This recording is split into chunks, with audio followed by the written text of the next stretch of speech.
longer heaving with the hard breathing. She kept her eye on me, her ears on the dogs. Her nostrils flared, and she smelled me in the fire, and when she was ready, perhaps in half an hour, but it seemed much more, she wheeled, flashed her white tail at me, and disappeared. The dogs exploded into noise again when she ran away. Then we settled back to watching the fire until sleep took us. I would have thought it all a dream, except that her tracks and the tracks of the wolves were there in the morning.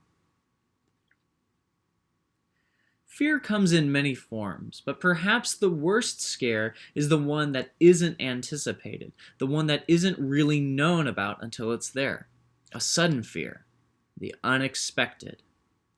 And again, fire played a role in it. We have bear trouble. Because we feed processed meat to the dogs, there is always the smell of meat over the kennel. In the summer, it can be a bit high because the dogs like to save their food sometimes for a day or two or 4, burying it to dig up later.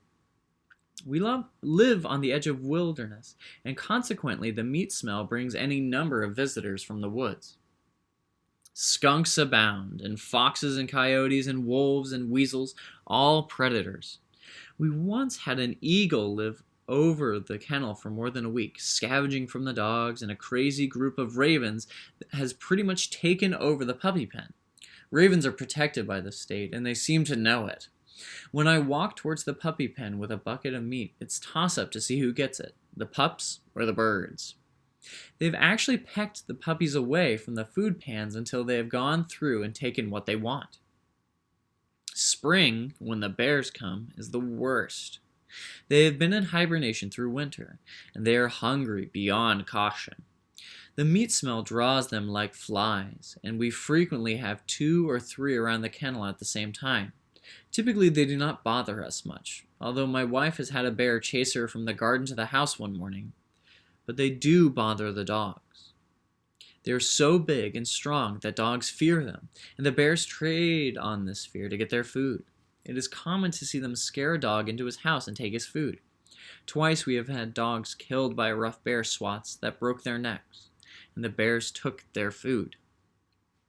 We've evolved an uneasy peace with them, but there's the problem of familiarity.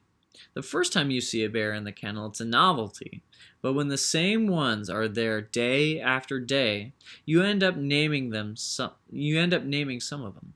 Old Notch Ear, Billy Joe, etc. There gets to be a too relaxed attitude. We started to treat them like pets.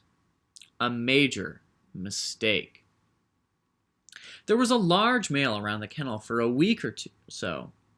He had a white streak across his head, which I guessed was a wound scar from some hunter. Bear hunting is allowed here. He wasn't all that bad, so we didn't mind him. He would frighten the dogs and take their hidden stashes now and then, but he didn't harm them, and we became accustomed to him hanging around. We called him Scarred Head, and now and again he would joke about him, and as if he were one of the yard animals. At this time we had 3 cats, 42 dogs, 15 or 20 chickens, 8 ducks, 19 large white geese, a few banty hens, one called Hawk, which will come up again later in the book, 10 friars, which we raised from chicks and couldn't, as my wife put it, snuff and eat, and 6 wise goats. The bears, strangely, didn't bother any of the yard animals. There must have been a rule or some order to the way they lived, because they would hit the kennel and steal from the dogs, but leave the chickens and the goats and the other yard stock completely alone. Although you would have a hard time convincing the goats of this fact. The goats spent a great deal of time with their back hair up, whuffing and blowing snot at the bears, and the dogs who would gladly have eaten them. The goats never really believed in the truce. There is not a dump or landfill to take our trash to, so we separate it, organic, inorganic, and deal with it ourselves. We burn the paper in a screened enclosure, and it is fairly efficient, but it's impossible to get all the food particles off wrapping paper.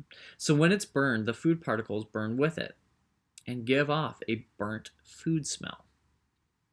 Nothing draws bears like burning food.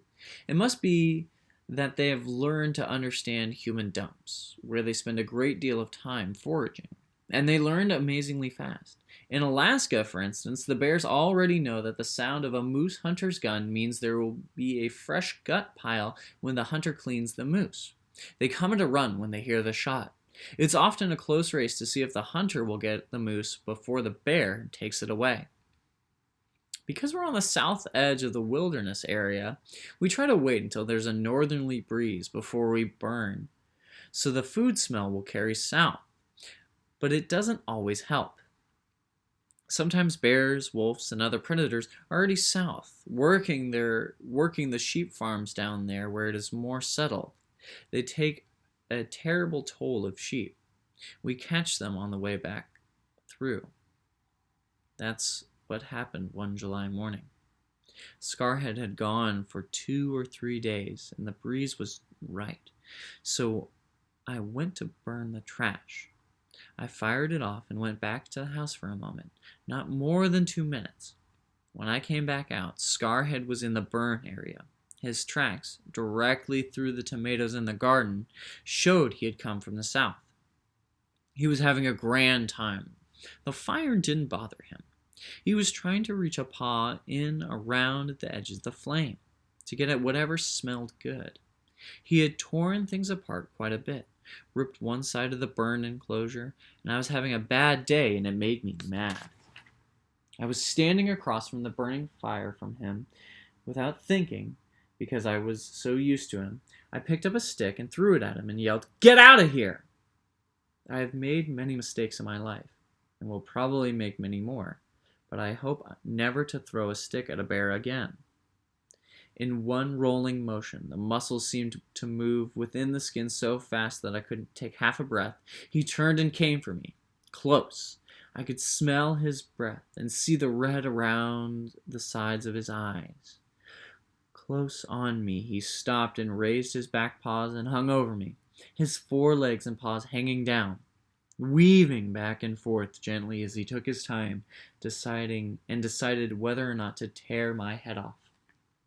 I could not move, would not have time to react. I knew I had nothing to say about it. One blow would break my neck. Whether I lived or died depended on him, on his thinking, on his ideas about me, whether I was worth the bother or not. I did not think then. Looking back on it, I don't remember having one coherent thought when it was happening. All I knew was terrible menace. His eyes looked very small as he studied me.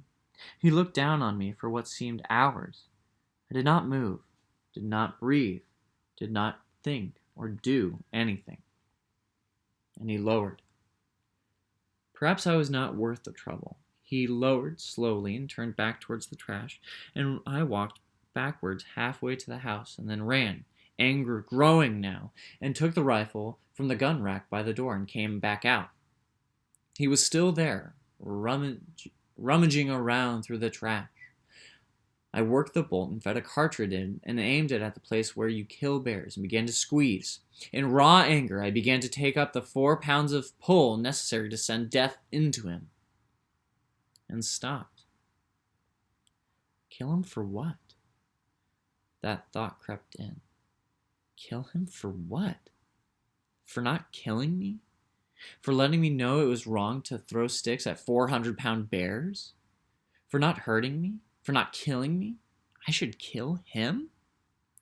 I lowered the rifle and ejected the shell and put the gun away. I hope Scarhead is still alive. For what he taught me, I hope he lives along and is very happy, because I learned then, looking up at him while he made his mind whether or not to end me, that when it is all boiled down, I am nothing more and nothing less than any other animal in the woods.